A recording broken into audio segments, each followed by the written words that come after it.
Hello friends, स्वागत है आपका इस नई वीडियो में। दोस्तों, आज हम मनोविज्ञान से संबंधित टॉप 30 क्वेश्चन आपके लिए सेलेक्ट करके लाए हैं।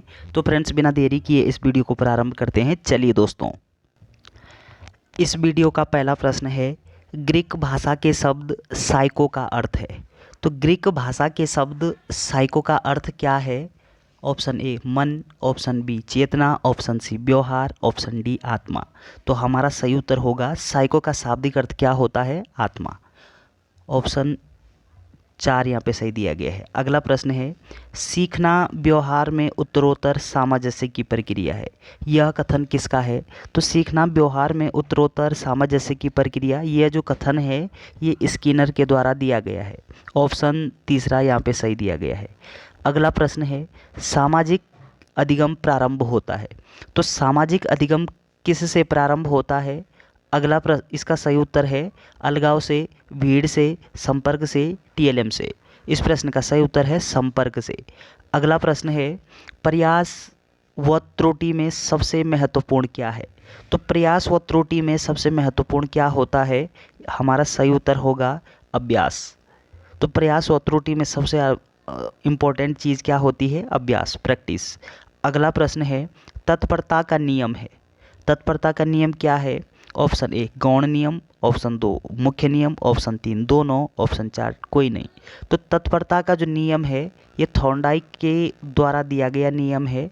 ये कौन सा नियम है? थॉर्नडाइक ने कुल 8 नियम दिए थे और उन 8 नियमों को थॉर्नडाइक ने 2 कैटेगरीज में डिवाइड किया था। एक को बताया उन्होंने मुख्य नियम और दूसरे को बोला उन्होंने गौण नियम। तो ये जो तत्परता का नियम है ये मुख्य नियम है। कैसा नियम है? मुख्य नियम। किसने दिया? थॉर्नडाइक ने दिया। किस पुस्तक में दिया? शिक्षा मनोविज्ञान नामक पुस्तक में दिया था। अगला प्रश्न है, पियाजे के अनुसार संज्ञानात्मक विकास की अवस्था नहीं है। तो जीन पियाजे ने जो संज्ञानात्मक विकास सिद्धांत दिया, उस संज्ञानात्मक विकास सिद्धांत की जीन पियाजे ने 4 अवस्थाएं बताई थी। तो हमको बताना है कि इनमें से कौन सी अवस्था वो जीन पियाजे के द्वारा नहीं बताई गई थी। इंद्रिय जनित, ऑप्शन ए इंद्रिय जनित, ऑप्शन 2 पूर्व संक्रियात्मक, ऑप्शन 3 प्रतिबिंबात्मक, ऑप्शन 4 प्राक संक्रियात्मक। तो इस प्रश्न का सही उत्तर है प्रतिबिंबात्मक अवस्था। ऑप्शन 3 यहाँ पे सही दिया गया है। अगला प्रश्न है, ब्रूनर के अनुसार बालक प्रत्यक्षीकरण के माध्यम से सीखता है। ब्रूनर के अनुसार बालक किस अवस्था में प्रत्यक्षीकरण के माध्यम से सीखता है? हमारा सही उत्तर होगा प्रतिबिंबात्मक अवस्था में। अब ब्रूनर ने जो अपना संज्ञानात्मक विकास सिद्धांत दिया है, उस संज्ञानात्मक विकास सिद्धांत में ब्रूनर ने अपने 3 भागों में विभाजित किया था। अगला प्रश्न है, शब्दों का सीमित सेट कहलाता है। तो शब्दों का सीमित सेट क्या कहलाता है? लेक्सिकॉन। शब्दों का सीमित सेट क्या कहलाता है? हमारा सही उत्तर होगा लेक्सिकॉन। अगला प्रश्न है, कोहलबर्ग के नैतिक विकास सिद्धांत की अवस्थाएं हैं। तो कोहलबर्ग ने नैतिक विकास सिद्धांत की 6 अवस्थाएं और 3 स्तर बताए थे। हमारा सही उत्तर है 6 अवस्थाएं। ऑप्शन 4 यहाँ पे सही दिया गया है। ठीक है। अगला प्रश्न है, सामाजिक मनोविज्ञान एक परिचय नामक पुस्तक के लेखक कौन है? तो सामाजिक मनोविज्ञान एक परिचय जो पुस्तक है ये मैकडूगल के द्वारा लिखी गई पुस्तक है। हमारा सही उत्तर क्या होगा? ऑप्शन दूसरा मैकडूगल। अगला प्रश्न है, किशोरावस्था जीवन का सबसे कठिन काल है। तो किशोरावस्था ये जीवन का सबसे कठिन काल है, यह कथन किसने दिया?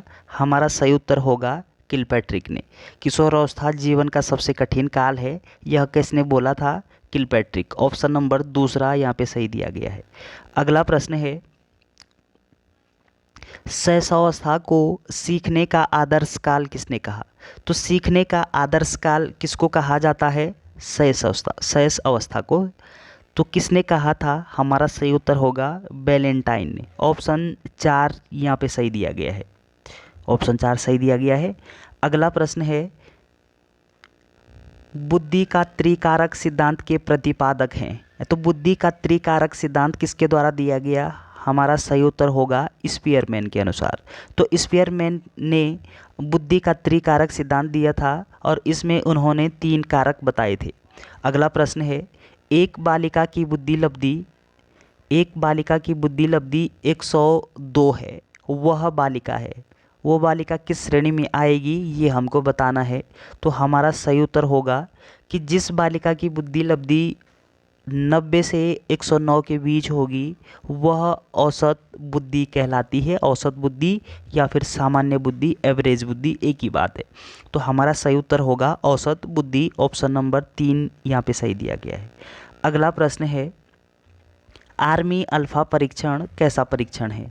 तो ये जो आर्मी अल्फ़ा परीक्षण है ये किस प्रकार का परीक्षण है हमको बताना है।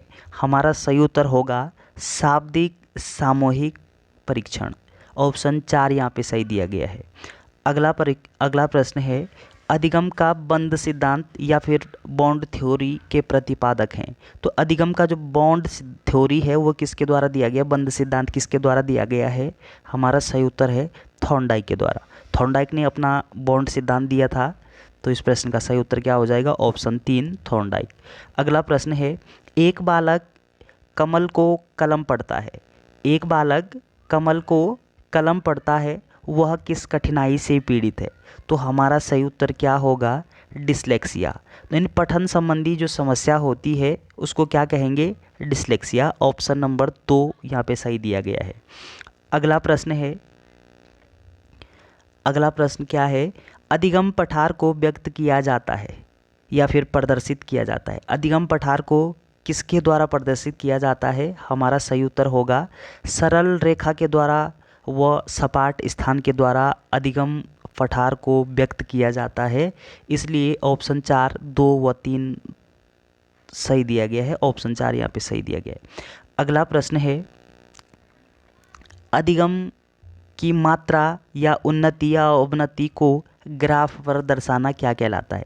यानी हमारी अधिगम की जो मात्रा होती है या अधिगम की उन्नति या फिर अधिगम की जो अवनति होती है, इस उन्नति अवनति या मात्रा को जब एक ग्राफ पर दर्शाया जाता है तो इसको क्या बोलेंगे? हमारा सही उत्तर होगा अधिगम वक्र।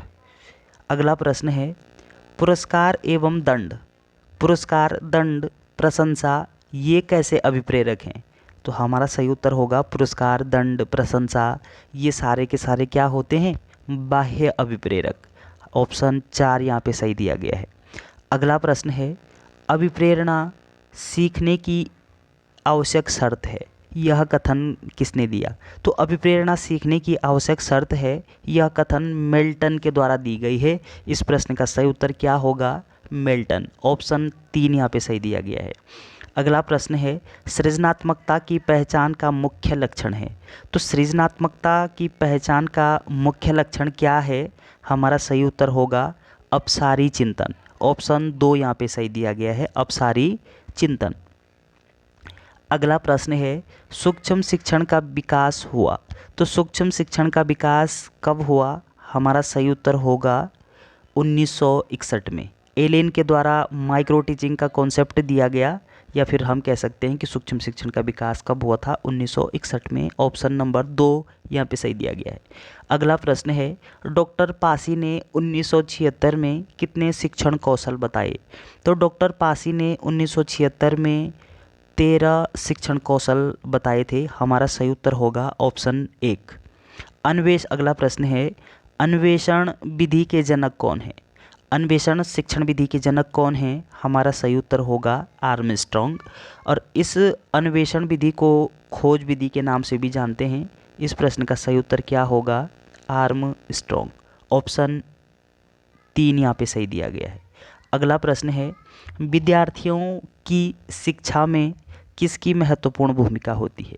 तो विद्यार्थियों की शिक्षा में किसकी महत्वपूर्ण भूमिका होती है ये हमको बताना है। हमारा सही उत्तर होगा आनुवंशिकता की महत्वपूर्ण भूमिका होती है, वातावरण की भी महत्वपूर्ण भूमिका होती है। तो ए व दोनों यानी दोनों, ऑप्शन नंबर 3 यहाँ पे सही दिया गया है, दोनों की भूमिका होती है। अगला प्रश्न है 27वां,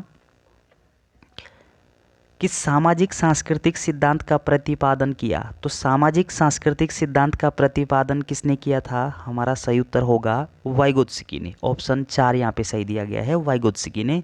अगला प्रश्न है, सूक्ष्म शिक्षण के चक्र को पूरा करने की अवधि है।